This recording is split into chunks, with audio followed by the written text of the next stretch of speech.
This is a copy of Norma's bank statement. This is not my account. I didn't have an account at TCF. We can clearly show that Mary Baravikas' bonds were cashed into Norma's account. The checks were made from my account and cashed by Nick and Perry and Zoe. This is a notice that the mortgage has been signed into the name of Norma Toliopoulos and it is being foreclosed upon.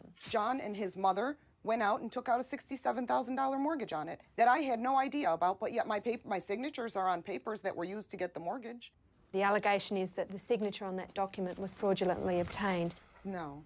She had cataract surgery. They knew that I was authorized to sign for her. When she fled Chicago after being accused of this crime, she left behind a letter in the safe deposit box.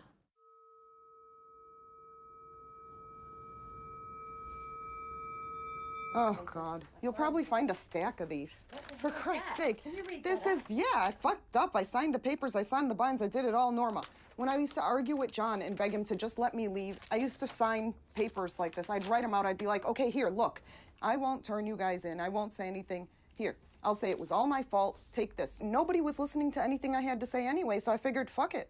The FBI contacted us to see what we could do, and Norma came to the office voluntarily for this meeting. I think that's how really cunning and kind of diabolical she is. I just wanted it to end, you know? I figured I'd give them their grand finale. Ooh, you know, they said she's this crazy fugitive on the run, you know? Let me give them what they're looking for. She did walk away that day. I have no idea why they did not detain her or charge her. I don't know. This paper alone is not enough to put me behind bars. They know I didn't do it. But why did you want to get arrested? Nobody was listening.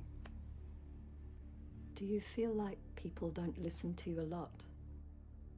What I mean by nobody was listening is I had sent this stuff to the feds years before this.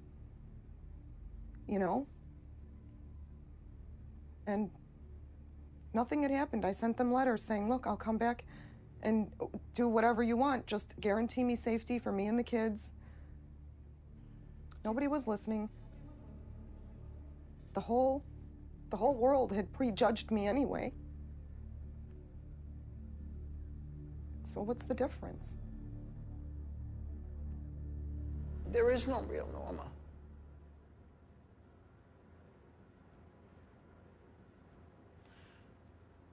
She's a con artist. Ms. Khouri has said that she saw the FBI and that the FBI do not want to arrest her. I can't comment on that. What I can tell you is that oftentimes the FBI conducts investigations of individuals and they do not know they're under investigation, and in fact that is usually the case. I wouldn't trust her as far as I could throw her. Well, let me tell you about the way she looked, the way she acted, the color of her hair. Her voice is soft and cool, her eyes are clear and bright, but she's not there.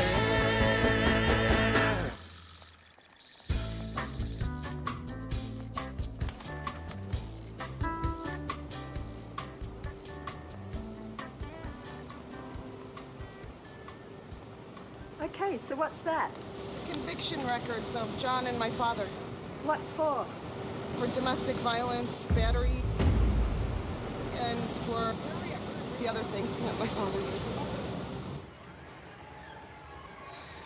It had started when I was about 4, and I told when I was 17. I mean, just like one of the investigators used to say, when they were sitting there and questioning, and they said they wanted specifics. How many times did he touch you like this, or how many times did he do this?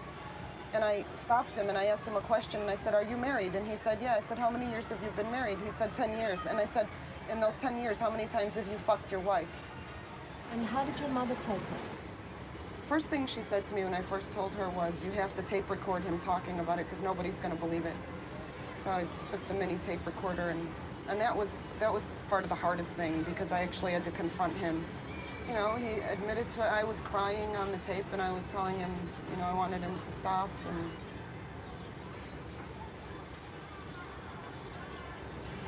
he was saying he's sorry.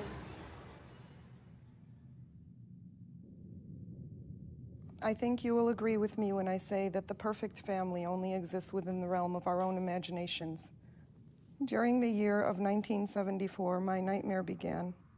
Although I didn't know it at the time, I was destined to be, for the next 14 years of my life, the victim of my father's sexual perversity. Adulthood slapped me in the face and forced my childhood to be put aside and forgotten as I was left to deal with problems only an adult mind could handle.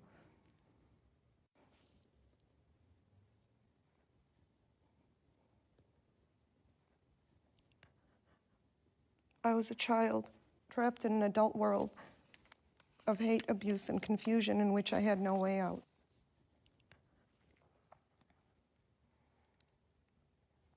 Am I condemned to be tormented forever by the troubling memories of my past? Well, some of these people who have suffered childhood injuries retreat into fantasy as a way of protecting themselves. To protect secrets, you often have to tell lies. So a climate of lying and secret keeping becomes a part of the fabric of the family and provides a model for the child as they're growing up. And the child needs to create a sense of control over the situation. Fantasy may be one way to do it.